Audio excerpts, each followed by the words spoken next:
morning, race fans, sports fans, and Mothmans to the Cetacean Recreation Plantation for this, the 47th running of the second jewel in the Blurry Photos Triple Crown. That's right, and it's a beautiful day for the running of the Freakness. We just saw an amazing race with the Conspiracy Derby, a photo finish between Paranoia and Misinformation, and we're told Misinformation won, although Paranoia would like to take a second look at it. This being the second jewel in the Blurry Photos Triple Crown, next race we have the Bigfoot Stakes. If Misinformation can pull out the win today, then he goes on for the first Triple Crown in 42 years. Now let's go down to the track and take a look at the lineup as they're being loaded into the gate. That's right, Chet. We truly have an amazing lineup today. In the 8th position, Rational Discourse, always a crowd favorite, never a finisher in the top 3. In the 7th slot, we've got Preconceived Notion, and we're pretty sure we'll know where he finishes. In the 6th position, we've got New Age Bullshit. He's pretty much all over the track. In the 5th slot, we've got Misinformation, again the winner of the Conspiracy Derby in a photo finish, so we're told. In the 4th position, the darling of the interview circuit, Liberal Media. In the 3rd position, and perhaps the loudest horse of all, Religious Zealotry. And in a correction to the official program, Paranoia will be taking the 2nd position, originally slotted for number 1, but insisted on a last-minute gate change. And last into the gate in the 1st position, having a little trouble getting into the gate there, going in ass first. We have aliens? That's right. Doesn't seem that he's entirely aware he's about to engage in a sports event. That's right, Doug. It's a bold move. Let's see how it pays off. That's the last of them in. There's the bell, and they're off. Liberal Media controlling the pack right out of the gate, trying to jockey for position with Religious Zealotry. Followed by Misinformation, Paranoia, and looks like Preconceived Notion stumbles a bit out of the gate. Rational Discourse, the only horse to stay in its lane, losing ground quickly to New Age Bullshit. And Aliens is already 2 lengths behind the rest of the pack, just standing on the track. That's right, I think he's eating a hamburger. Nope, it's a gyro. Heading into the first turn, Rational Discourse gaining ground on Liberal Media. Followed by Misinformation, Paranoia, and New Age Bullshit on the outside. Religious Zealotry is getting pinned against the rail by Paranoia as they head into the second turn. As we reach the half-mile mark, Rational Discourse really getting banged around by Misinformation and Preconceived Notion, and Religious Zealotry is making gains. Coming up strong on the inside is Paranoia, followed by Liberal Media and New Age Bullshit, making a push from the outside. And heading into the third turn, Preconceived Notion making a strong showing, and Aliens is wearing a straw hat and taking pictures with children. Adorable. And rounding the final turn, Rational Discourse roars ahead of the pack with Preconceived Notion behind, Religious Zealotry on the inside, Liberal Media coming up on the outside, Misinformation followed by New Age Bullshit, Paranoia, and Aliens is getting passed by the pack. And down the stretch they come! Is this the day that Rational Discourse wins it for the first time? Oh, no, it isn't. Rational Discourse falls on its face for no apparent reason, and, oh my god, Preconceived Notion and Misinformation both go down. Oh, in the ensuing chaos, what is this? Can you believe it? Oh! It's New Age Bullshit! Moves to the front of the pack with a late surge of speed. I can't believe it. New Age Bullshit by 2 lengths. Coming down to the wire, it's New Age Bullshit, followed by Liberal Media. They're neck and neck, and it's New Age Bullshit that pulls it out. Ladies and gentlemen, the winner of the 2013 Freakness is New Age Bullshit. Liberal Media with the place and Religious Zealotry with the show. And Aliens is still back at the starting gate position. I think he's just turning in a circle right now, just trying to make himself dizzy. Boy, that Euro looks good though, Doug, doesn't it? Sure does, Chet. Sure does. Rich pageantry in a world of sports. Welcome to Blurry Photos, the biggest hat-wearingest podcast you'll ever see. It's a cool mint julep for the ears. It sure is. Ew. Hey, everybody, I'm David Flora. And I'm David Stecco. Welcome to Blurry Photos. Oh, man. You have just won the Triple Crown. I hope that you guys went through an emotional journey like we did. It's the most exciting of podcast intro in sports. Man, I wish there was some way that we could have foreseen the future of that intro. Yeah, me too. I wish there was something that could have given advice to us that would have said probably not to do that because it was pretty silly. Alas. I Ching, motherfucker. Oh. Yeah. Oh. Did you expect that? No, you didn't. We've started. Yeah, I just did it. I just kicked it off. Well, your week, Dave. Let's get this thing in the Sorry. No, I'm just kidding. I wasn't going to talk about your week. What are you talking about? Oh, man. Yeah, I just decided to kick the door in on your home. Chinese divination in your face, assholes. That's right. Well, this week, we are looking at the I Ching. That's right. We've kind of dabbled in other formats for prognostication. We talked some tarot. Now it's time to explore some I Ching. Pun gun didn't go off. Oh, man. That was a dud. This is going to be fun. I like these.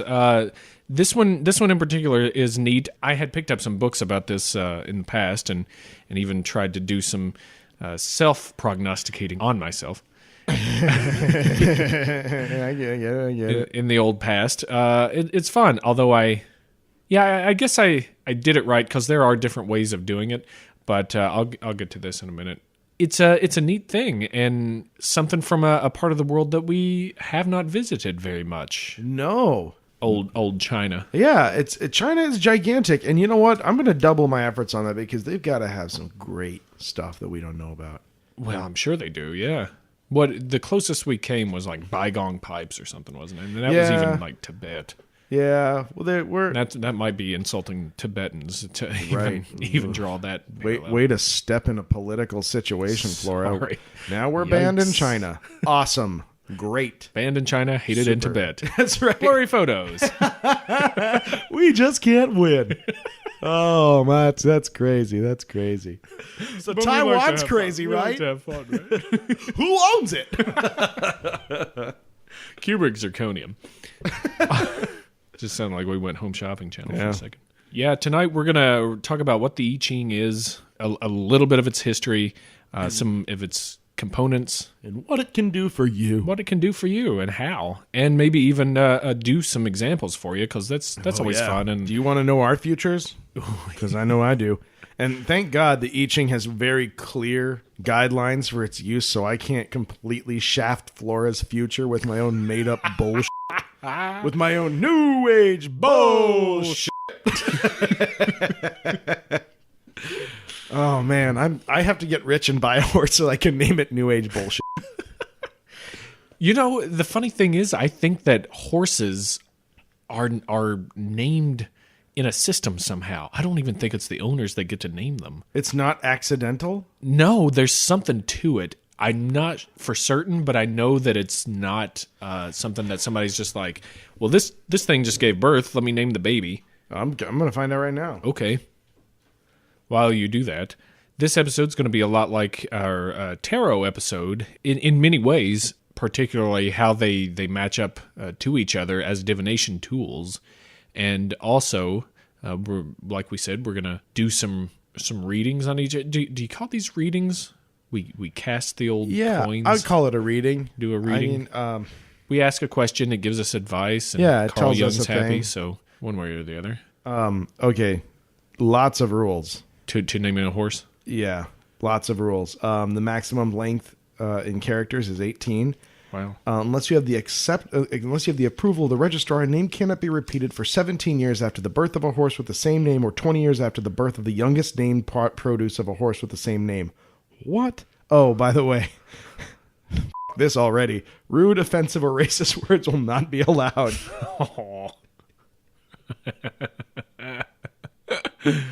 Well, there goes our day jobs. Oh, well, dude, it's fine because our horse is still going to be named Diggy Toots. So is it? Was I completely wrong there? Is it? Well, these are Australian rules. Australian rules? What? I don't know, man. Hold on. You're just clicking indiscriminately at this point. Oh, wait a minute. Wait, there's a good one here. So that means American rules, we still could name it New Age Bull. Yeah. Okay, hold on. Okay, yeah, there are the same rules as Australian rules. The breeders get to pick the names. They submit them to a central authority who has to approve the name. Well, so we can. Well, I'm an asshole. I don't know what I was thinking of then. Yeah. You just wasted our valuable time, and now we know less about the future, Flora. Sorry, Thanks everybody. for that. It's okay. Sorry. We both know Obama did it. So you can check on your checklist of things I learned about the I Ching, Australian horse race rules, and naming of horses. I just saved Check. you guys a trip to the library. You're welcome. Because people right. go there for information.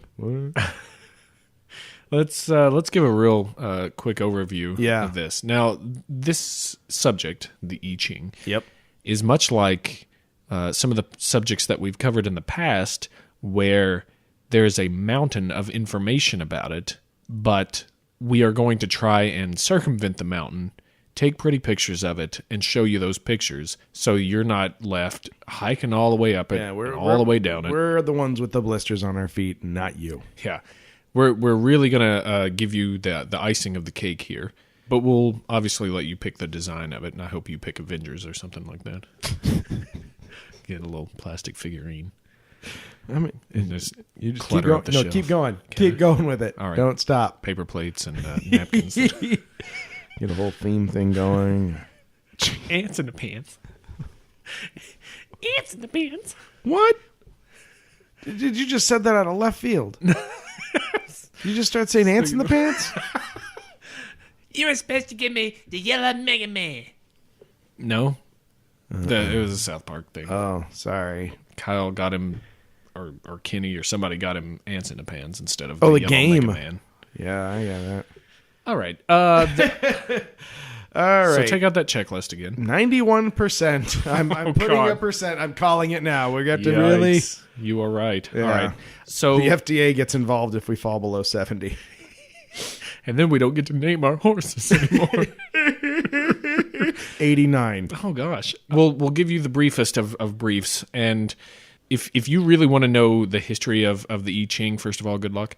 Second of all, there's a lot on it, even though as we'll get to, it's still kind of up in the air. Yeah, it's between, ballpark, between 2,000 and 4,000 years old.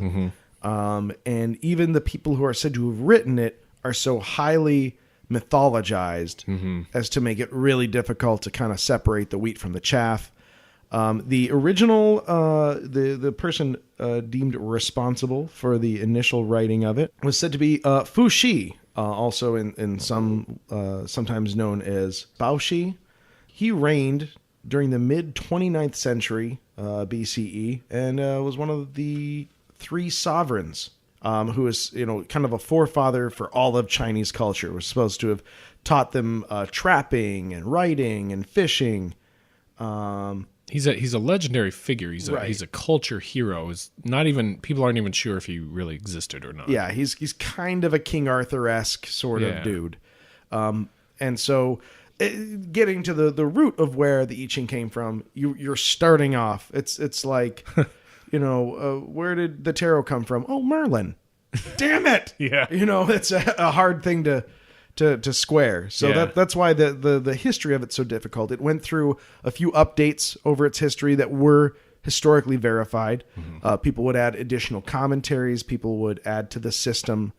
But it's very easy to verify the changes and the additions and the commentaries.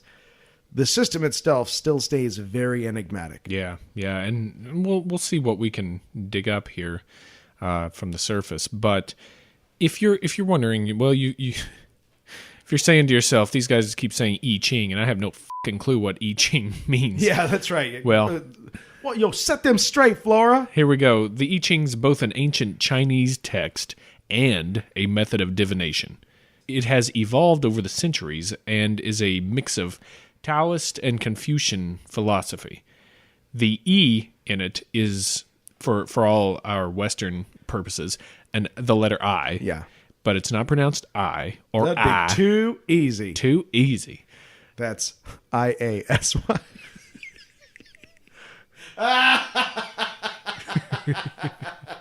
Terrible.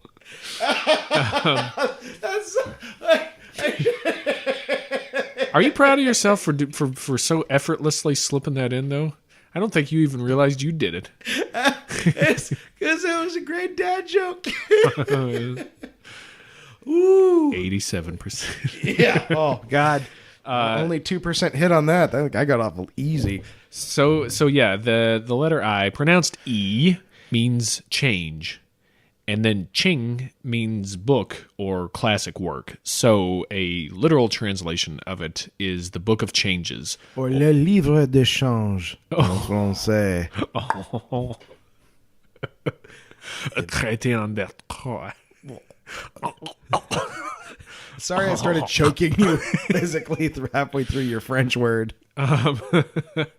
It's also called the Classic of Changes, and that means the classic work of change.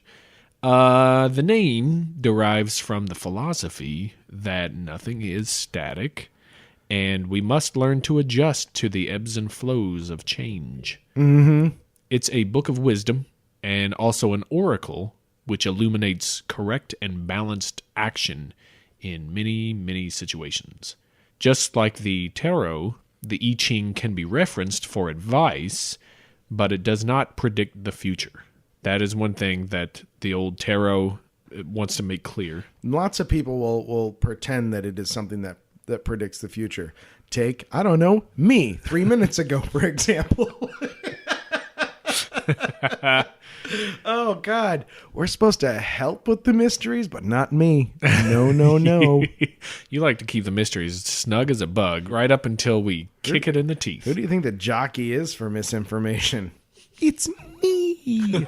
That's M-I-I. Oh, God. It shows the current situation and possible courses of action.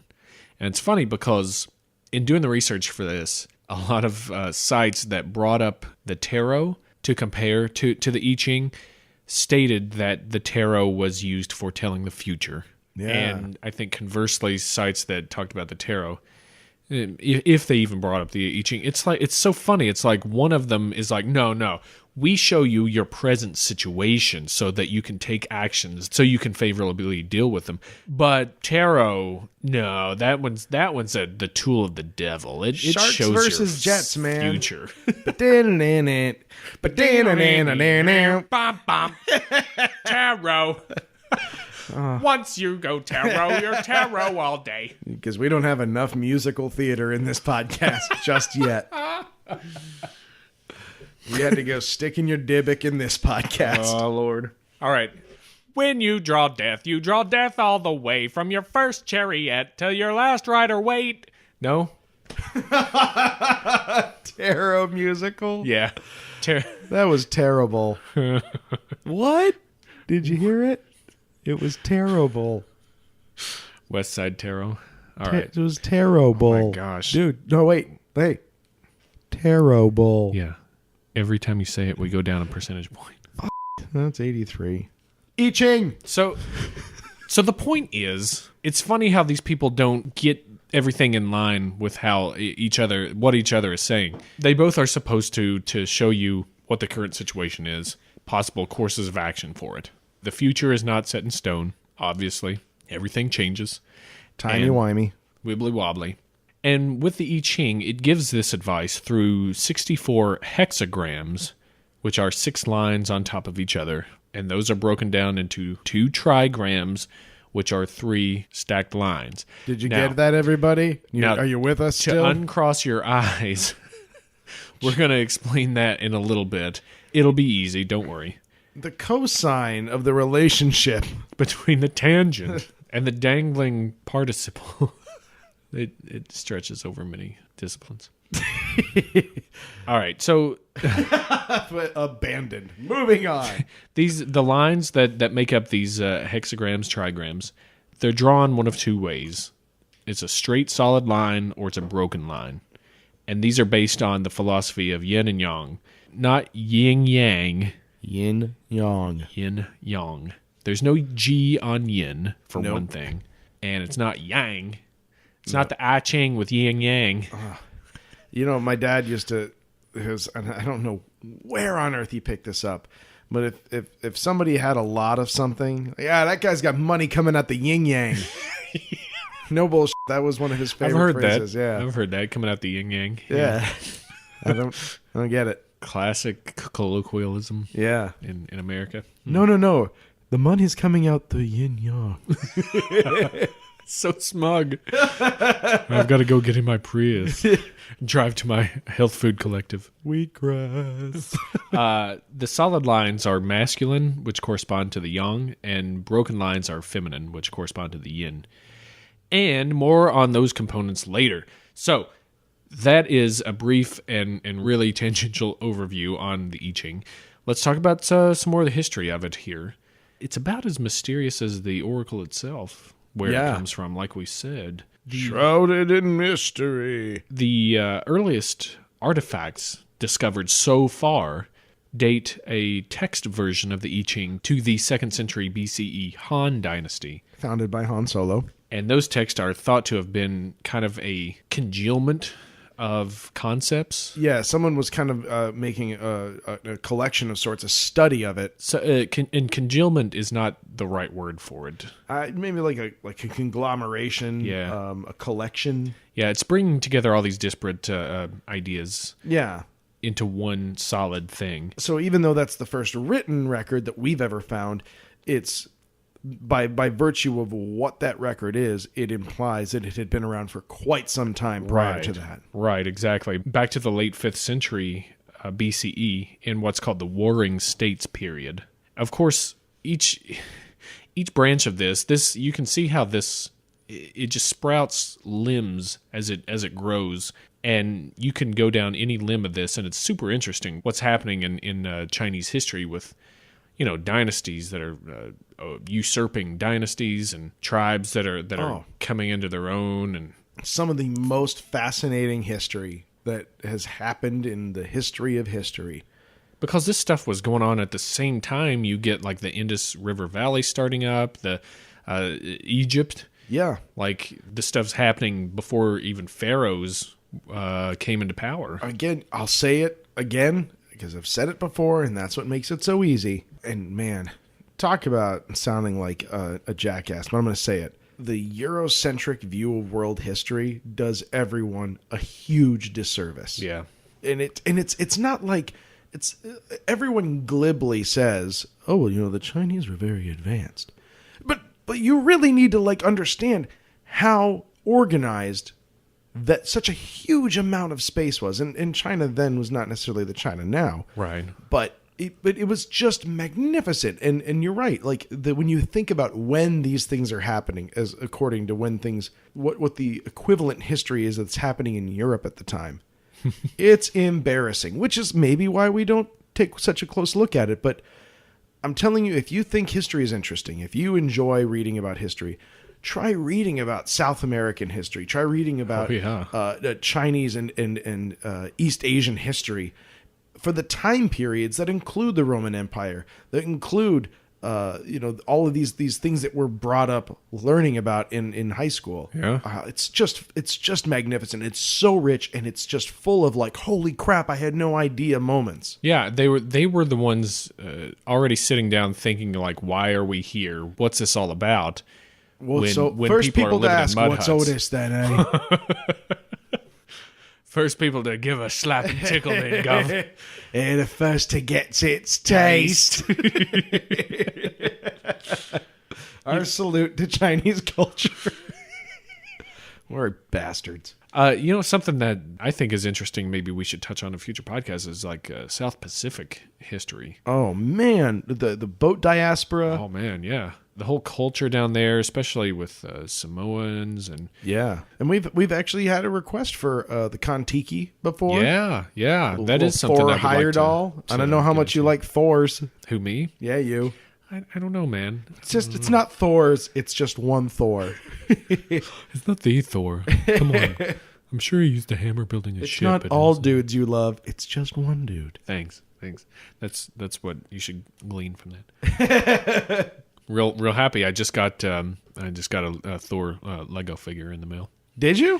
Yeah, because all the Thor Lego figures come in the $60 sets, and I'm not going to spend $60 just to get a Thor Lego. Did you eBay that ass? I Amazoned it and got just the Thor with a couple of other pieces of junk for I don't know, too much still, but $70. No. 107. Because if I spent $70, I could have gotten the Quinjet and also the Hulk with it. Maybe Captain America and Hawkeye. So like we said, the folklore dates it even further back, as far as 2800 BCE, which is the 29th century. That's as far back as BCEs go. Pretty much, yeah. And it credits the legendary culture hero, Fu Xi, with originating it. So here's the story of him. Fu Xi and his sister, Nu Gua, were the only beings to survive what major catastrophe? Flood. That is correct. Yes! Oh, man. They were the only beings to survive a great flood, and they made human figures from clay. With the divine power of the Emperor of Heaven, they made the figures come alive, and so they repopulated the earth with them. See, now, I like that a lot more than the institutionalized incest required by some other flood myths. Oh, true. But, listen, it's been a few weeks, so it's time for our regular promise of a flood myth message. Here at Blurry Photos, Dave and Dave are working around the clock to provide you top-quality entertainment, and then not letting you hear that. Instead, you have to hear us.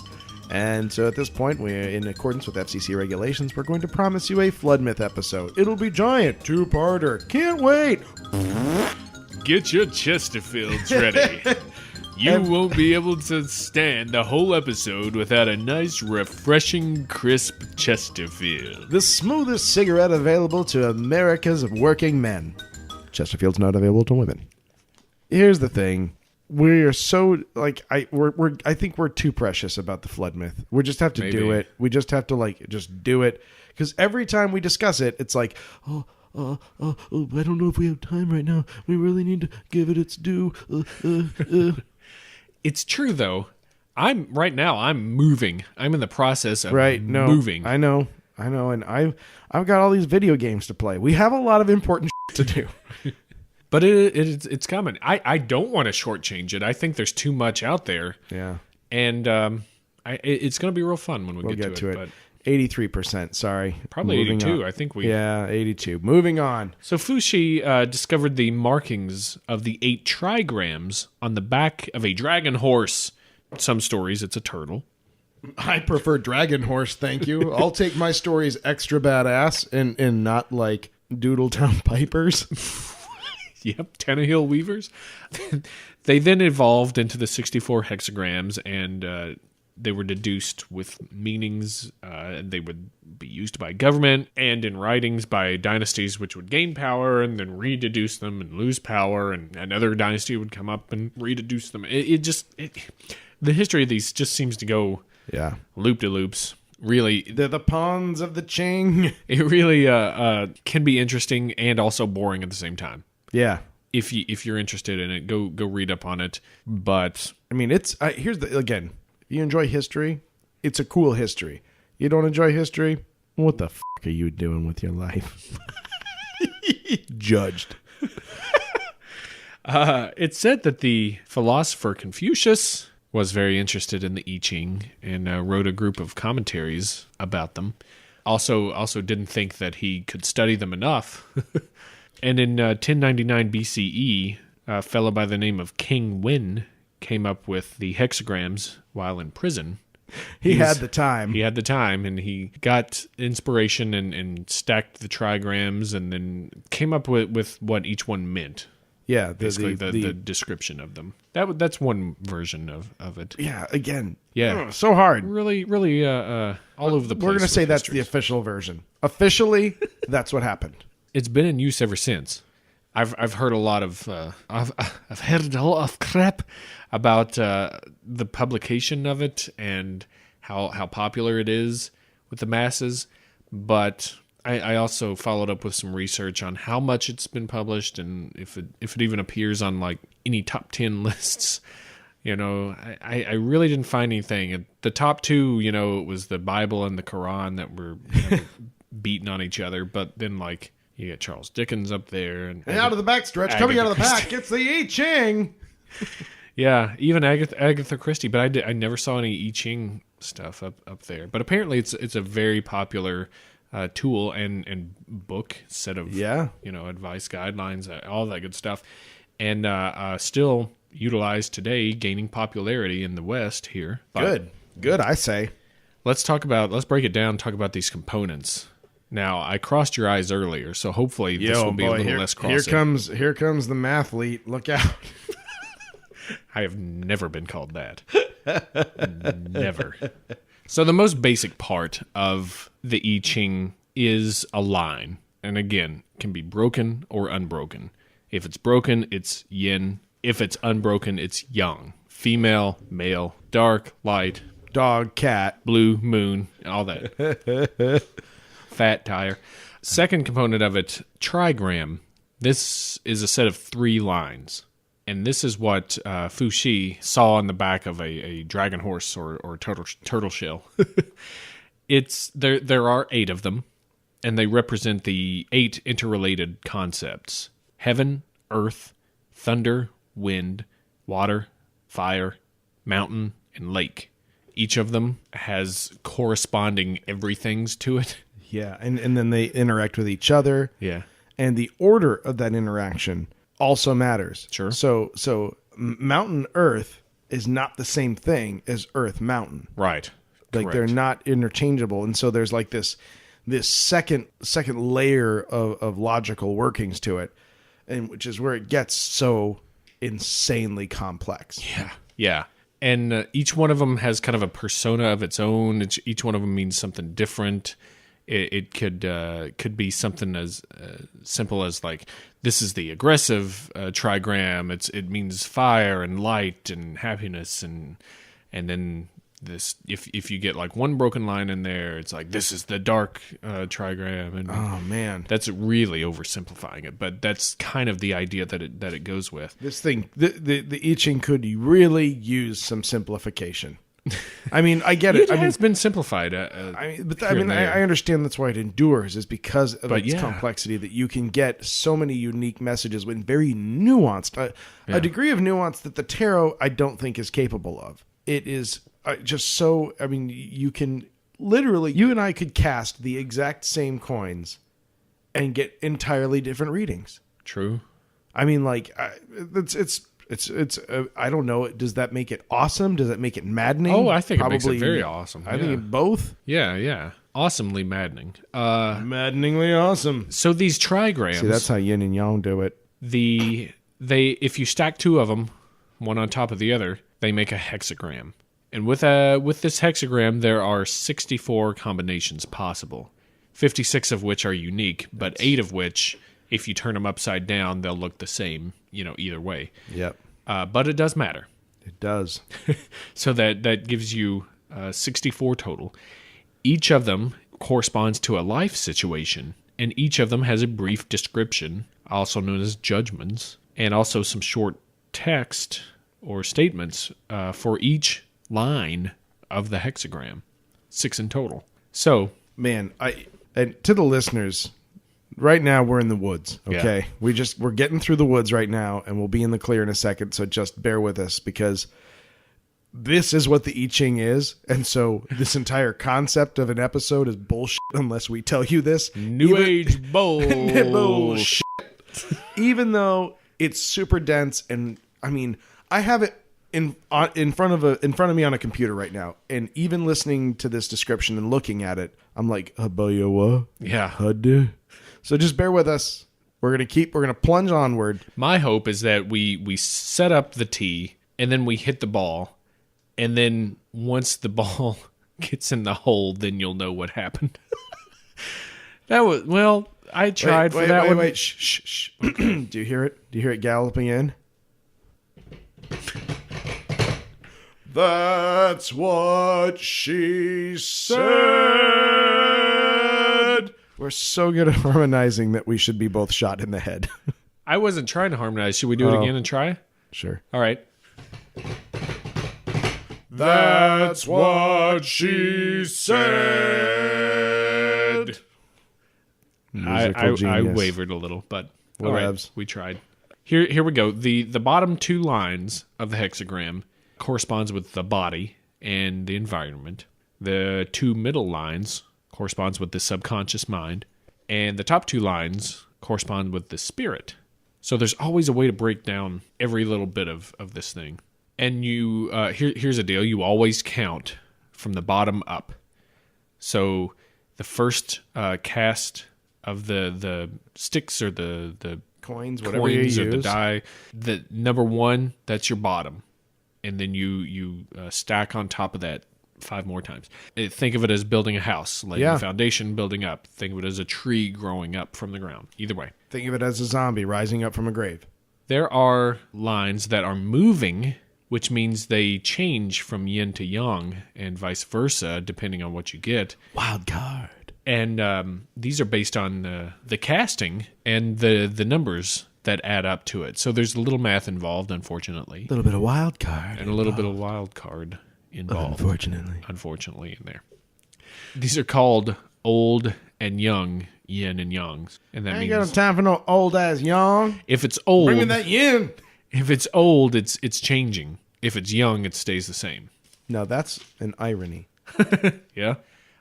So now we get to the casting of objects, and there are a bunch of different methods. Yeah, whatever you like. There's a bowling pins one. There's one that's just like a bunch Toast. of toast. You throw a bunch of toast at a pigeon, Yeah. and depending on which way it flies, that would be a good one. That's actually kind of fun. All right, so let's talk about the oldest may be what's called plastromancy. By the way, that would be called the I Ching. Yeah, messing with pigeons. Doesn't count. You are nonstop. You are going hard in the paint tonight. I am hard in the paint. So sorry, I just dropped us a percentage point. So the oldest they called plastromancy, which this was interpreting cracks in heated turtle shells. What? Yeah. That is specific. Yeah. And apparently, I guess it was useful. They probably ran out of turtles, though, so they updated it. What about tea leaves? They had tons of tea leaves. Turtles, not that many. I think it's a whole different ballpark.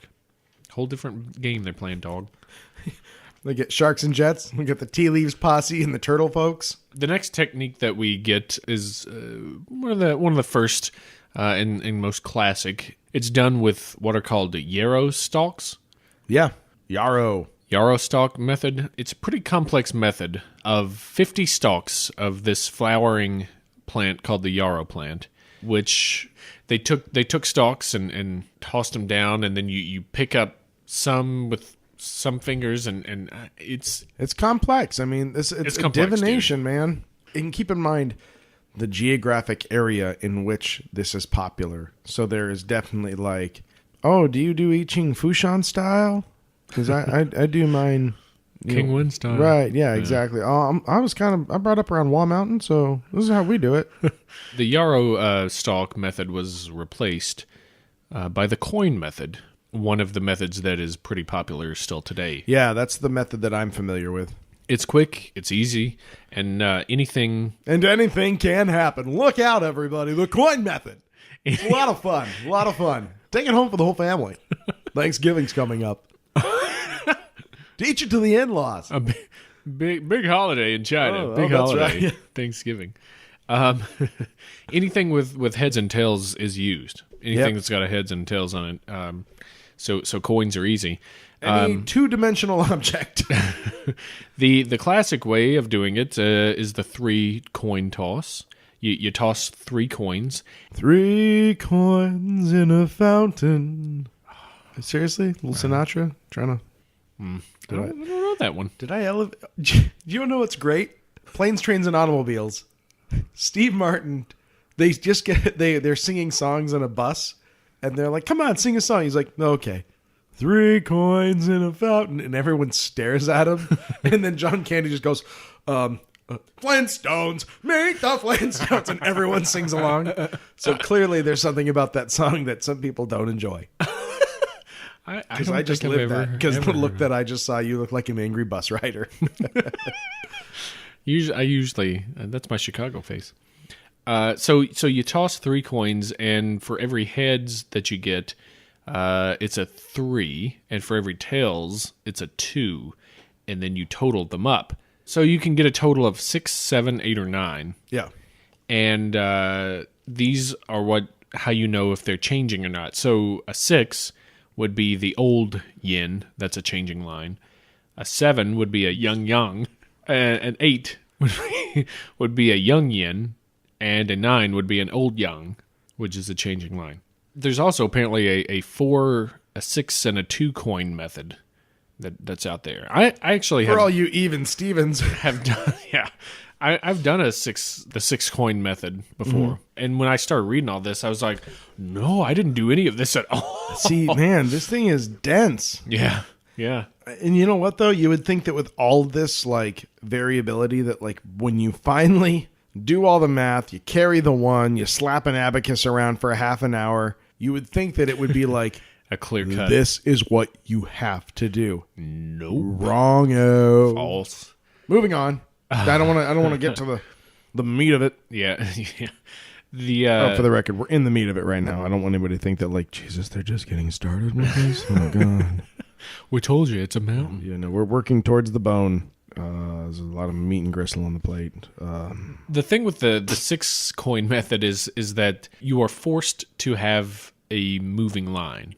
Right. And only one, because you use 5 coins that are the same and then 1 coin that's slightly different. So it's like 5 pennies and 1 dime. And then the dime is the moving line. Yeah. If you do the 3 coin, which I think is the most used or at least most traditional method with coins. Yep, that's the standard. You get a probability where you have a chance of not getting a moving line in there. Well, and sometimes life doesn't give you a moving line. Right. Sometimes those lines are stagnant, dog. That's right. Also, you can use dice. This is apparently easier for preserving probability. Really, for some reason, I thought you were saying, apparently that's easier for prisoners. I really thought you were going to say prisoners. Well, it is. It is. You can use marbles, which you get 16 marbles of 4 colors, and you put them all in a bag and draw 6 of them out. Okay. Yeah, and you can also use rice, where you can pick up rice with your middle finger and thumb, place them on some paper, and then when you're done with 6 piles of them, you count them, and if depending on if they're even or odd, that's your yin and yang, and there's no moving line in that one. Well, then there's just, well, I mean, if all you're doing is pinching rice, you can't afford a moving line. You don't have the money for that kind of opulence. Rice pinchers. Rice pincher. That's how you know somebody's poor. You call around them the world. pincher. Yeah. Those are your components that go into that. That's it's like playing a Steve Jackson game. It's Can you make it so clear many- to the listeners that we have just exited the forest? Oh no, we didn't, did we? do you want some music for that? What sound effect? What do you want? Give me a sound effect and I'll. Freedom from too much math sound.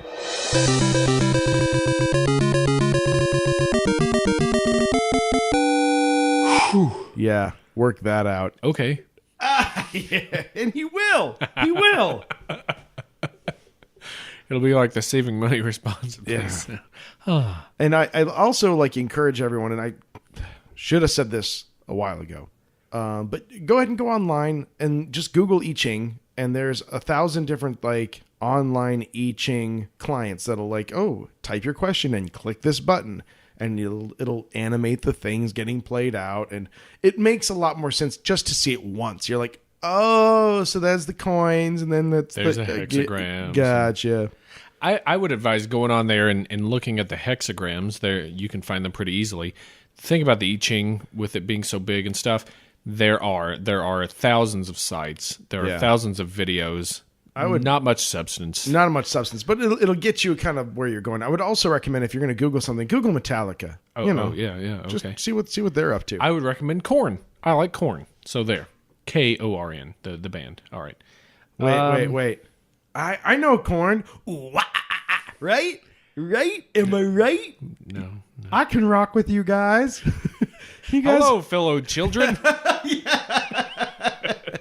I too enjoy a loud rocking song. I can't wait to get home on my skateboard. I feel misunderstood by my parents.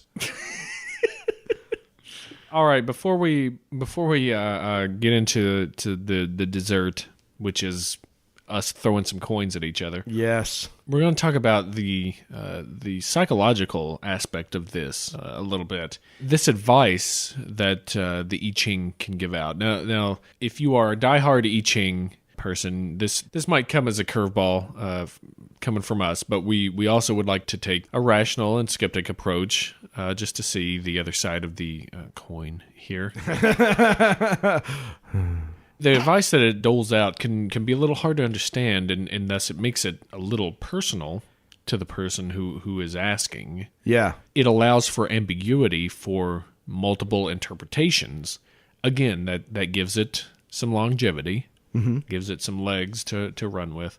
There's also the old confirmation bias, which means one tends to notice things that confirm one's beliefs and downplay or ignore those that don't. Preconceived notion. That's the confirmation bias. God, that's I'm afraid that we're going to be referencing that intro a lot for a while. Confirmation bias would be a good yeah, there you go. A good horse in that race. You also get what's called the Barnum effect, or AKA the Forer effect, when one tends to find personal meaning in statements that can apply to almost anyone. This is why they put horoscopes in papers. Yep. That's what you get. They put out stuff that can apply to anybody and are very vague, but still personal enough for somebody to be like, yeah, that's me. Yeah, I totally get that. It's talking about me, man. Oh, man. Here's an old friend, Carl Jung. Leave us alone, Carl. Seriously, quit horning in on all of our episodes. Carl really wants us to do an episode on him. And it's not going to happen, Carl. It might happen, Carl. Quit trying to make Carl happen. It isn't going to happen. Carl makes Carl happen. Jung believed the I Ching was a great example of synchronicity, stating, whatever is born or done in this moment of time has the quality of this moment of time. Oh, that's so deep, Carl. I like Carl, but I might push for an old Jung episode one day. Not before the flood myth, though. Oh, man. I mean, he is crazy Captain Carl. I don't know. Maybe. I'll have to lose a bet for that to happen. Carltron. The Carlnator. Carlissimo. Carl likes him young. All right, I'm warming to it. Good. I'm glad an old crappy Saturday Night Live character can warm you up. Dave. Yeah. Hey, let's throw some coins at each other. Oh, man. I'm going to throw these things so hard. Don't lose them. I'm not going to. Okay, here we go. All right, we have our coins. Yeah, we do. Let's verify that there's a heads on each of them and a very clear tails. Yeah, we did it. Again, just like in tarot, with these questions that you ask, you don't want to do negative questions. And for this one, you don't want to do yes and no answers. Oh, okay. I thought that was helping. Okay. No, because they're so ambiguous. Okay, I've got a good one then. Also, you don't want to ask, should I do this job interview or should I not do this job interview? Because then it's going to be like, right. Well, how do you know what you just broke the computer? Yeah. Okay, I've got it. My question is, how are we doing on this episode? Is this one going to go pretty good for the people? So then you think about that question, shake them up. We have 6 tosses, 6 casts, and then we do the math for each. Shit. Yep. Heads is 3, tails is 2. Okay, that's 1, 2. Jesus.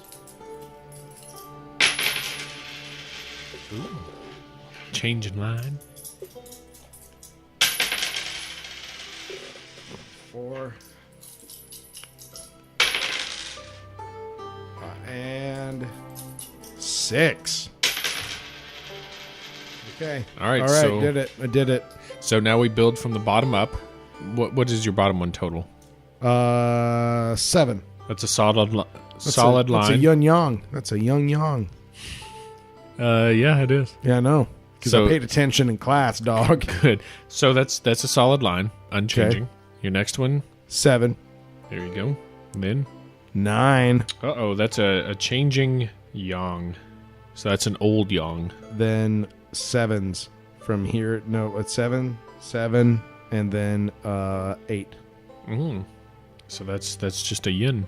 So with the changing line, you draw the hexagram again, and then just change it over to the new line. So that 9 that you got, that was a solid line, is now going to be a broken line.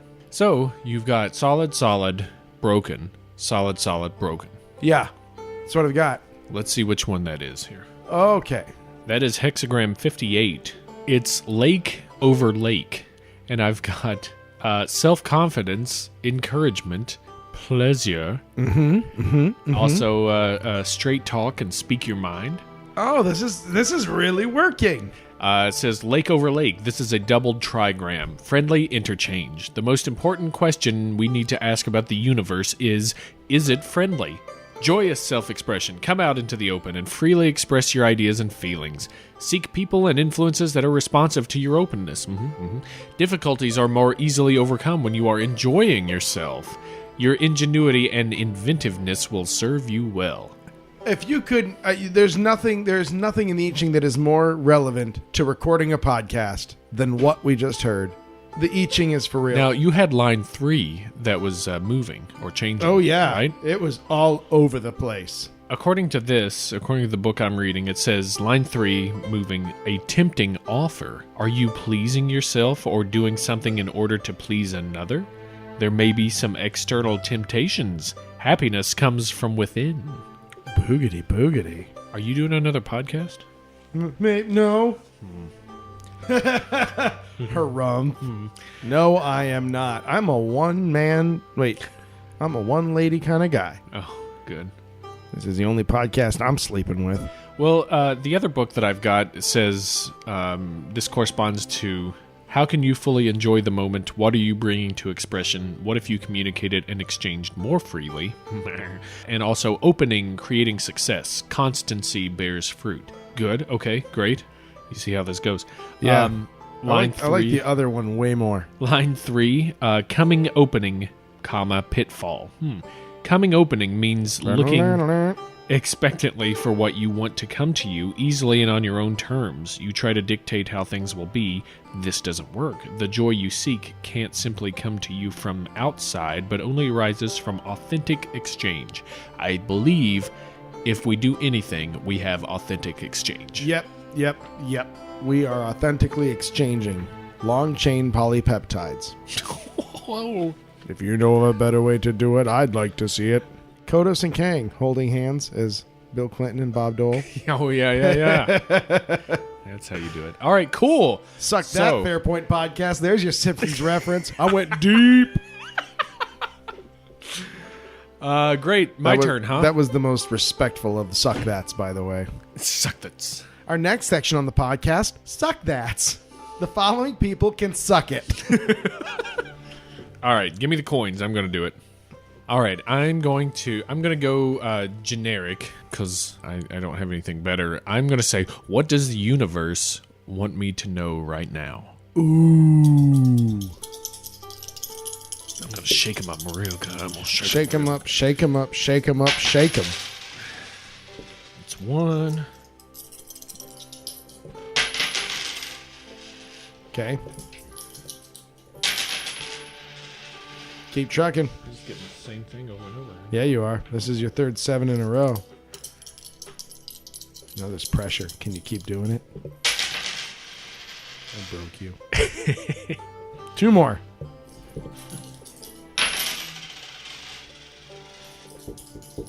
Yeah, shake it up. This is your big one. And you return to the well.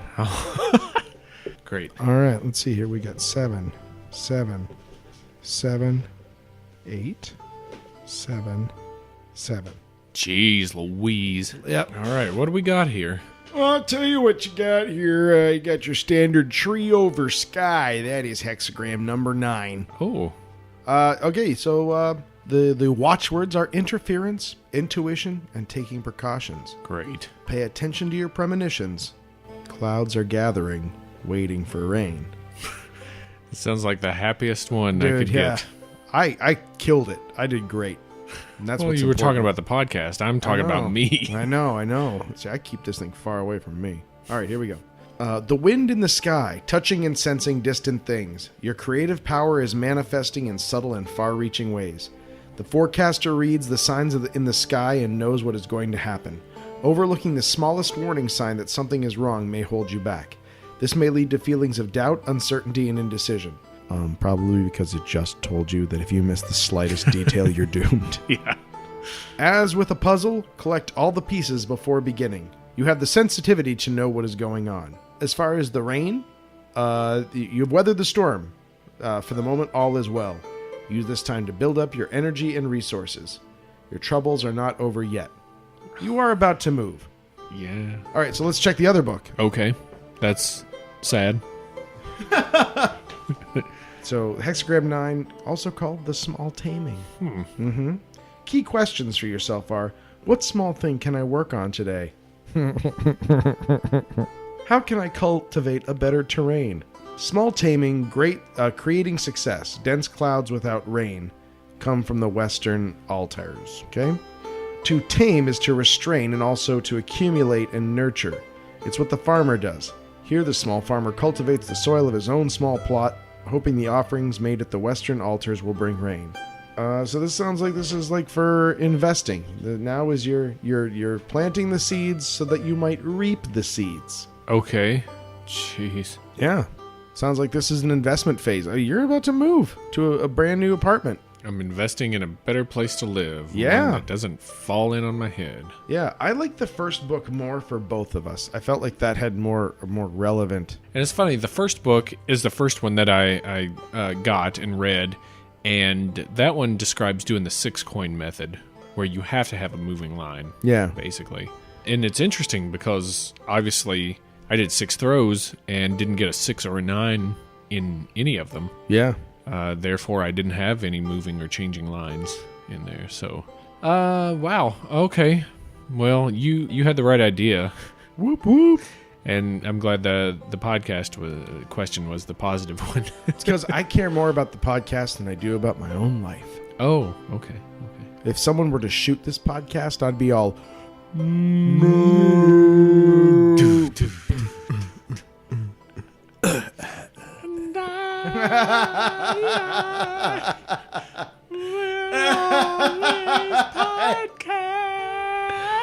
Podcast. Blurry Photos, the movie. The Blurry Guard. That's brilliant. So there you go, man. Wow, That's what our future has. What does your future has? yeah. Find out online. And if you know what you're Or doing, buy a book. with the I Ching, if you actually know what you're doing and can tell us how wrong we are, go ahead and write in. Dude, we did the math. We did it right. If you call and tell us how wrong we are, I'm going to I Ching your face. That's the I Ching, though, in a Oh, man. a nutshell that's black and white. Yeah. Has little A spots. little turtle shell. Little turtles, on the see back what of I the did there? turtle. See what I turtle did shell. there? Oh, man. Well, listen. I don't need to throw no coins to know what is directly in our future. Really? Yeah. What is it? Oh, Oracle. Hold on. Oh, it is puns. Oh, Yeah. you threw them anyway. Yeah, well, I wanted to be sure. And you made a mess. I made a huge mess. Why don't you flip to see who's going first then, Oh, sucky. Mr. All right. Fate? Okay, let's Mr. take... I'm gonna rely on chance. Where's that awesome Maori mask going? Call it in the air, home slice. Me? Yeah. Tails. Tails a tiz. I'm 2 for 2, bro. You are. You're really good at this. All right, I mean, you go first or I go first? I don't know. I think you pick. Oh, I pick? Yeah. Then you go first. All right, okay. Before Isaac Asimov really got involved with science fiction as a writer, he also dealt with a lot of ancient Chinese history and their methods of divination and prognostication. And so he wrote a book called I Ching. Yeah. Yeah, dude. I am personally quite satisfied with that pun. Rule number 1. Starring Will Smith. You do not throw more than 3 coins. That's right. All right, what you got, I got a Flora? long way to go to be as good as Icing goes. All right, I've got a store that has a lot of incense and candles and stuff that smells good. Ooh. Spice up your home. It's called the Potpourri Ching. Oh, I like that. Oh, man, I got a good one now. Are you ready for this? Oh, I might be. Then again, I might not. I better ask the I Ching and see. Yeah. So Diggy Toots has got himself a new protege. Who's this now? Diggy Toots. Pow, pow, pow. Yo, Tweeble, my neighbor. He's got himself a protege. He's trying to invest in a Justin Bieber. Yeah, type? a young upcoming rapper. Okay. Diggy Toots is proud to present Young Yong.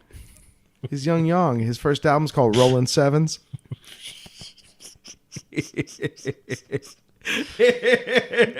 Young Yong. Yeah. That's why I knew what 7 was, because I'd already written the pun. Oh, gosh. I like it. It sounds like it could be real. Yeah. That's what makes it. All right. I've got a restaurant that has 64 delicious and spicy southwestern dishes. Uh-huh. You kind of leave it up to fate to choose which of the 64 Okay. dishes you get. Never know what you're going to get. It's the Tex-Mexagrams. Oh, wow. Oh, God. I well done. Oh, okay. I got a bonus one for you. Do you? Yeah. It's a magazine about people, if the weekend's coming up and you're not sure like where you want to go out to have the future told for you, to learn more about your present, just grab a copy of I Ching Out. Yeah, this is a bonus. You're enriched for having it. I'm telling you, Young, rolling sevens. Yeah. Oh, pretty good. Uh-huh. If you guys have you guys got a nice business or product based on the I Ching, let us know. Yeah. We'd love to hear it. Uh-oh, Flora. What? Oh, man. Well, the top one, Yep. the top And one then looks like a mountain. you add that over, and then that one's the moving one. Oh. So it's listener mail.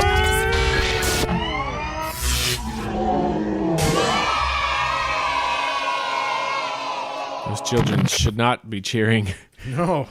We have got a lot to get to. Oh my God, those kids don't know what the death march they're about to go on. So this is what happens. This is the hexagram was us under mountain of mail. Yeah. So yeah, clearly. Sorry about that. Flora had some life hitting him in the face. I had some life hitting me in the face. Yeah, we had a lot of life this couple of weeks. We don't like to make excuses, so we won't. Right.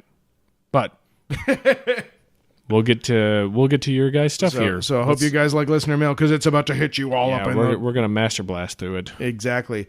Right off the bat, ask and you shall receive. Bob! Oh, Peyton Bob! All up in our grills, yes. Man, we did ask. We did, and we did receive. Oh dear, we received. Man. Bob, thanks for your offer to move. We got it, but we really appreciate it. Yeah, that was very, very nice of you. So Bob hit us up with a couple of real-life experiences he's had. I love the way he puts it. A couple of things that have happened to me in the last 40 or so years. The first one, he was very, very young. As he was just laying down in bed, he was just kind of thinking about his day, as he still does.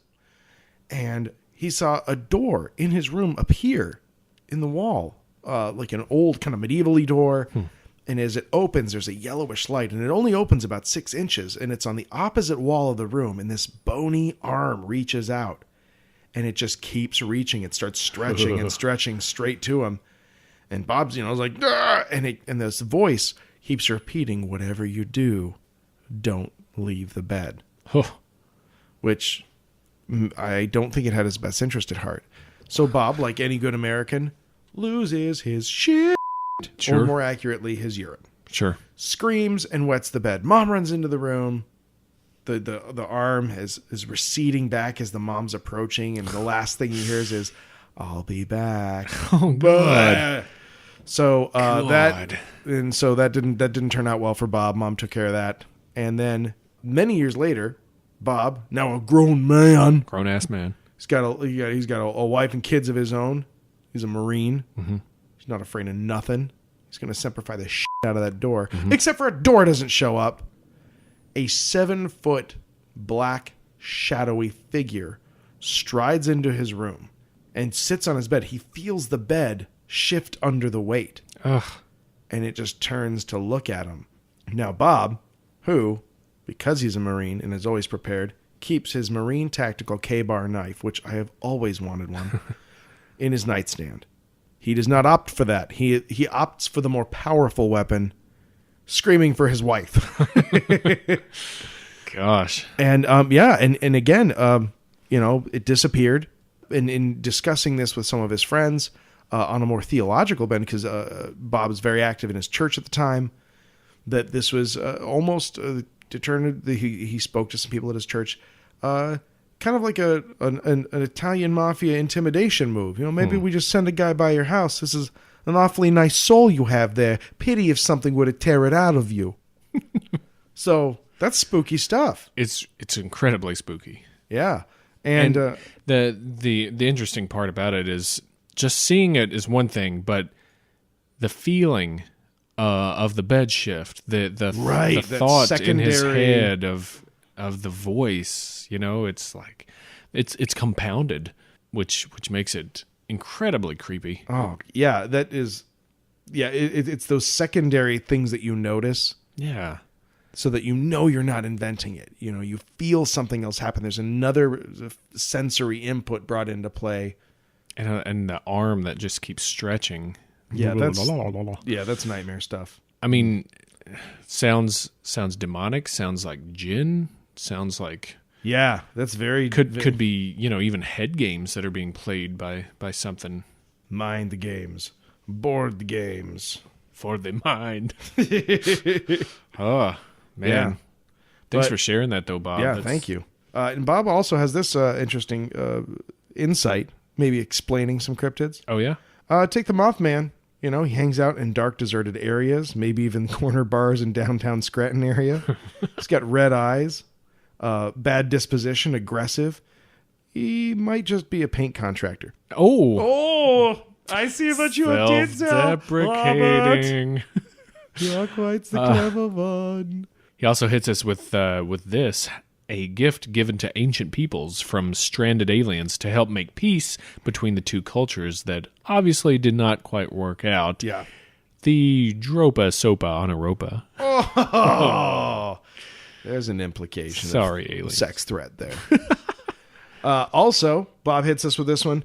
It's a group of super rich, powerful men with very runny noses who run the world. It's the Illuminati. Oh. They don't care. No, they don't. They'll get it all over everything. They're just in with big tissue. Cahoots. Big Kleenex. Awesome. Thanks, Bob. Thanks for writing in. Thanks for making all of our recent wishes come true. A lifelong friend of the podcast. Moving on. Taper writes us in. Says he enjoyed the Dybbuk box episode. Thanks, Taper. Glad you enjoyed that. Hope nothing went wrong for you. I got some stories of some things going wrong for people, having bad luck the day they listen to it. Not many, but I heard from some friends. Taper says that he was fascinated by the idea of a malign spirit as an attacher, and he realizes on thinking about it exactly what's going to happen to people who in the far future unearth the Dybbuk box. They'll be attacked by Klingons. I get it. I see what he did there. Do you get it? You patah. Kapla, Taper. Yeah. Well played. We got another great letter from our friend Jen. Hey, Jen. Who has amended her workout schedule to include bicycle helmets and maybe staying off the treadmill quite so much. Oh, yeah. I mean, it's really either or. You don't have to do both. You could, but yeah. So, and thank you for your well wishing with the Dybbuk box episode. All of the issues that we ran into since our last episode, none of them have been really technological in nature. No, thank goodness. Yeah, so I feel like we dodged a bullet. I think maybe took me a while to get that one out, but still, we were respectful, maybe on accident. Sure, not on purpose. Sure. And Jen, thank you for spreading the good word about Blurry Photos to you and yours. That. And if you're a friend of Jen's, know that Jen's pretty cool. I mean, the best cool. Not that you don't already know that, but maybe you could afford to have that reinforced to you. Maybe buy her a cheesesteak. Yeah, good idea. Like a really good one. Yeah. Come on. Buy her a cheesesteak. What are you, an asshole or something? Don't be a fucking asshole. And, Jen, to answer your question, yes, George Washington did have a secret spy ring. It was called The Culper Ring. the Culper Ring. Yeah, and we actually did look into that, and I think we've mentioned it once or twice. I think we did touch on that on our Revolutionary War episode. Yeah, so yes, yeah. that ain't Bullstein. That's a real thing. No Bullstone there. Yeah, go back to our July episodes and find that one. Got all kinds of stuff that's right up your alley, I bet. We love histories and mysteries. And you. Wink. Got an email from Don, who requested the EVP link. And so you shall have it. Which I sent it to him later. It took longer than I should have, and I'm sorry, Don, but hopefully you enjoyed that. It's not like you owe him a certificate to be the king of Halloween or something. I mean, I'm so sorry. I'm just such a bad person. Life's hit us in the face. Yeah, life, and the knees. face, Life and the knees. took our kneecaps out. But Don also gives us a bonus pun. Going back to our first Ghost Stories episode when we discovered the erotic openings of the stories, he says, wouldn't reading the Odyssey in such a way make it Homer erotica? Yes, it would. Good stuff. Oh, yeah. Classic. Well played. Classic in two ways. Oh, nice. Awesome. Thanks, Don. Tim hit us with an awesome pun. Ow. Oh, come on. Yes, You- and man. You Yes, goof. and. Yes, and. Don't deny it. It happened. Recognize it. Tim hit us with this, and I hope that we were all big fans of the TV show All in the Family, because what was the box where Michael and Gloria kept all of their family mementos? It was the Stivic box. That's over my head. Oh, come on! Sorry, no, bro. it's Rob Reiner and Sally Struthers played the Sally Struthers played the daughter. She married him. They Right. called him Meathead all the time. Right. They were the Stivics. Okay. You kids. Thank you, Tim. You're smarter than Flora by a lot. I appreciate the pun. I'm too young. I'm such a youth. Youths.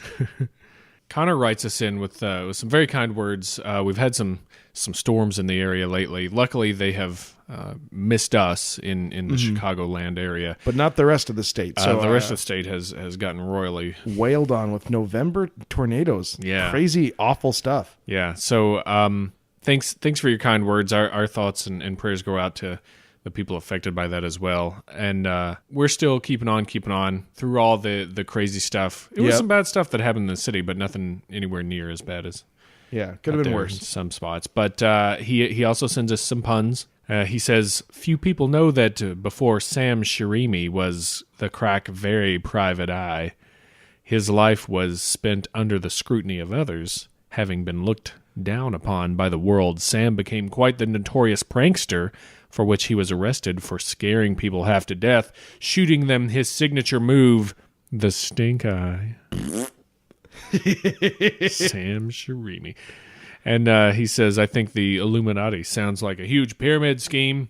Someone should keep an eye on that. Really well played. I like that style of pun. It's a good Yeah. layered pun. Yeah, I really like that. Well done. Thank you, Connor.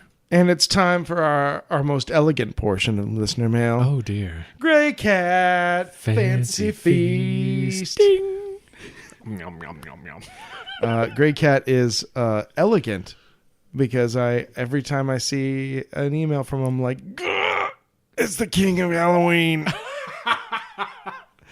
But he has no paperwork to verify that. But it was really elegant of him not It's to funny remind because me. as soon as you hand that to him, he's going to take your head off I know. So I got to because keep he'll it. be within his right to do so. Absolutely. He will. He'll be the king of Halloween for the entire year. Yeah. Until a new King Halloween is crowned. And we have to determine how to figure How- that out. how to- Yeah. I mean, he kind of got in on a technicality that I'm honoring it, Sure. but technicality nonetheless. I like your lawyering there, Fancy Feast. All right. To the puns. How about a new national holiday being promoted by the Fox Farmers of America called Try Fox Day? Delicious like a fox. Oh, you ever tried one? Stringy. Ugh. It's cleverly delicious. Also, how How about a very unpopular topping for bagels called Dybbuk locks? Oh, It smells like cat urine and it causes people to have strokes. You'll be buried with it. Well done, Gray Cat. Thank you. Excellent. How about a pun from old Johnny Roberts? Hey there, Johnny Roberts. Flying in on his jetpack with this pun. Did you guys hear the story about the gremlins that were messing with the airplane wings? It was riveting. Oh, Johnny Roberts. Johnny Roberts. You would know about rivets, wouldn't you? That's right, because you're made entirely of prefabricated parts and you don't understand human emotions. What is humor? Tell me of this Laugahing. Thanks, Johnny Roberts. Laugahing. There we go. And that closes it out. Circle gets a square. Thank you, all of you, for writing in. And we will be back in our very regular schedule now. Yeah, hopefully so. Yep. Life is getting sorted out once more. And we've got, at least we can anticipate things like Christmas. Oh, So yeah. we'll be able to keep the machine. And even better than that, Krampusnacht. Oh, it's coming. It's coming, you naughty little children. Krampus punches children. Krampus punches children. So yeah, I mean, it's not too late to try to redeem your evil acts, but man, you are going to get whipped, put in a basket, and made to make toys. Yep. And then probably eaten. Sorry. Drowned in a bathtub, Yeah. made into a stew. Krampus punches kids. All right. Anyway, Yeah. that's listener mail. Thank you guys. Boosh. So there you go. That's there you it. have it. Go to iTunes, subscribe to us there, give us 5 stars, rate us, Write and us a review. Write us a review. Go to Facebook and like us. Do that That too. makes us look important too. Check out us. Check us out. Check out us on Twitter. Check us out. Check out us on YouTube. Mm-hmm. Stumble Blurry- upon us. Upon us, Blurry- you should stumble. Blurry_photos on Twitter, Blurry Photos Podcast, YouTube, Facebook, all that good stuff. Yeah. Go tell a friend. Enlist in our media empire. The army needs you, listener. Get injected with the serum that will make you a super Blurry Photo soldier. Make tomorrow a Blurry Photos tomorrow. Only a traitor keeps Blurry Photos to himself. Tell your friend Stan at the grocery store. Tell the nice lady who sells you flowers. They'll appreciate it, and you. Anyways, for this episode of Blurry Photos, I am man who invests in landscaping company gets in on ground David Flora. Jesus God. There's no forgiving what you just did. Oh my God. All right, it's fine, because I'm keeping it simple and real. I'm David. Young, y'all. Stecco. Rolling sevens. Bye.